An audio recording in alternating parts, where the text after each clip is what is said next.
Welcome, and we're so glad that you joined this session. I'm Kathy Cannon and Brandy Allen. from Corley Elementary School, and we have our club at our Corley Elementary School on Tuesdays, and we are just sharing some things that we have learned from teaching at the school about how kids learn, and would like to share it with you so that maybe it would help you as you're going through your lessons and your activities in your club. So welcome to Learning Styles for the Good News Club. Well, what is this all about, learning styles? We'll go through why this matters next. So why it matters is that everyone has a different way that they learn. And that's important because as we can provide those opportunities for our students to experience the information, we're presenting them in different ways, they're able to understand it. And as they are able to experience the material, then they can retain the information. And so that makes more sense as we show you the next slide. So research says there are 4 types of learners: visual, auditory, kinesthetic, and reading and writing. So most people are a combination of these 4 different styles, but more often than not, there's a predominant style of learning. Each of these styles has a complementary way of teaching. So our goal here with this training today is for the 2 of us who have a background in teaching to share what we know about the various learning styles so that we can reach all of the students in a way that will best suit their needs. There are more than 4 learning styles out there, but the ones that are the 4 primary ones that you may be familiar with are visual learners, auditory learners, kinesthetic or tactile, hands-on learners, and reading and writing learners. And one nice thing about our curriculum is that inside of all of the lessons, these different learning styles are addressed. So let's talk about what it means to be a visual learner. The best way to present to a visual learner is by showing them the relationship between different ideas visually.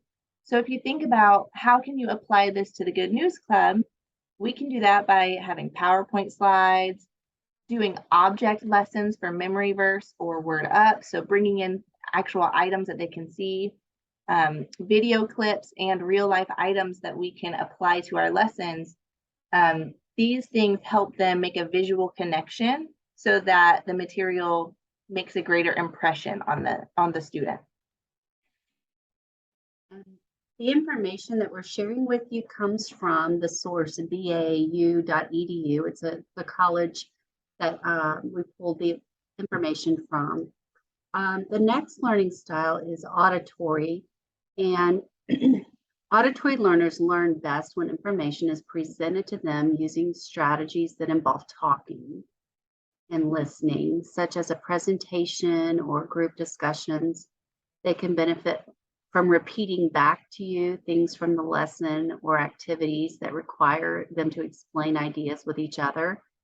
Naturally, the Good News Club curriculum provides some things like this, having students to recite back to you various things in the lesson. What we've mentioned here was having them ask and answer questions throughout the lesson and engage that way. Students can recite verses and parts of verses during the scripture memory time. That involves their talking and listening skills. And we do this a lot in school. We have students turn and talk to each other about the information as they're getting the information presented to them. And that helps them to process what they're learning at the same time. So far we've discussed visual and auditory learners. If it's helpful to you at this time, you can go ahead and pause this recording. You could take notes, you can have discussions or ask questions. Since we're not there to support you in person right now, feel free to press pause as needed to go ahead and discuss visual and auditory learners. Also, it might be helpful for you to mention other things that you maybe know that you use in your club already that relate to visual and auditory learning.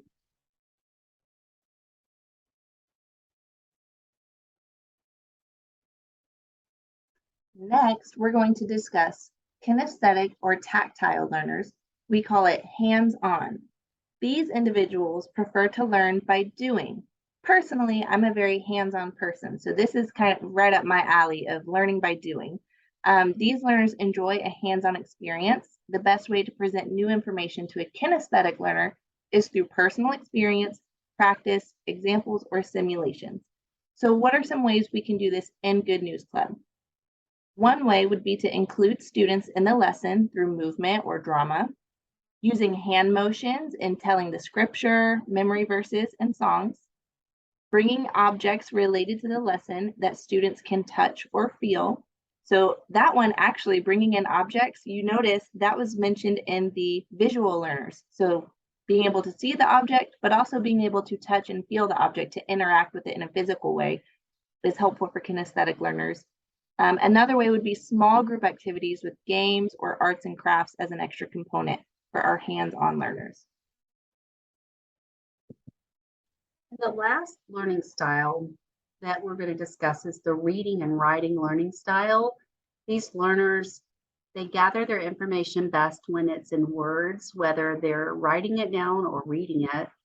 And to them, the text is the most powerful part of any kind of visual or auditory representation of an idea.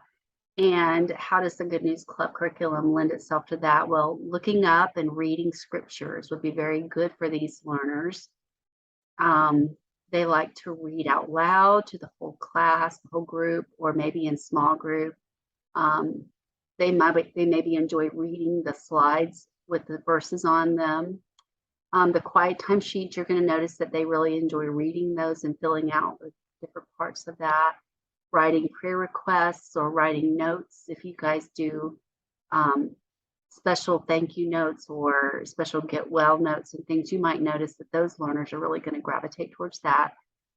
Maybe writing out what is meaningful to them at the end of a particular activity. Sometimes they would enjoy that as well.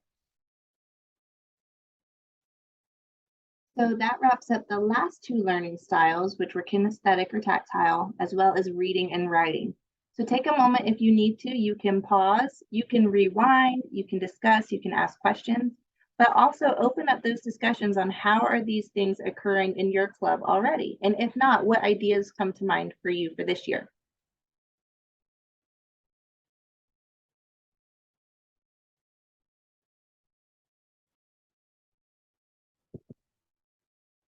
Now let's move on to some other ideas to consider.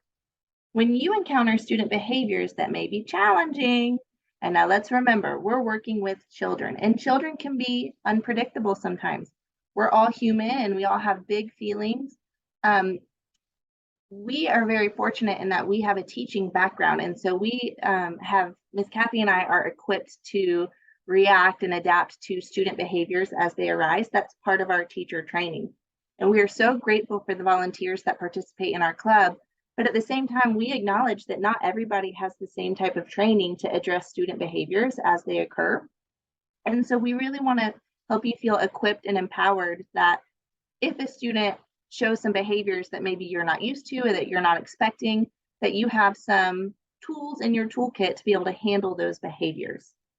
And one thing that we wanted to tie that back to learning styles is that oftentimes if a child is acting out, it might be because their particular way of learning might not be addressed at that time. So it's a way that you can guide students and channel their energy into productive ways. And so we're tying that to learning styles. So one of the first ways that we have listed says creating a leadership role in the club. So by assigning students to some type of leadership role, it allows all students to feel included and useful. Another idea would be to include them in leading praise and worship. So if you have some friends who are extra wiggly or love to move around or bounce around, they have trouble sitting still, including them in those parts of the club definitely help with that. Having students present scripture memory or reading out loud scripture verses.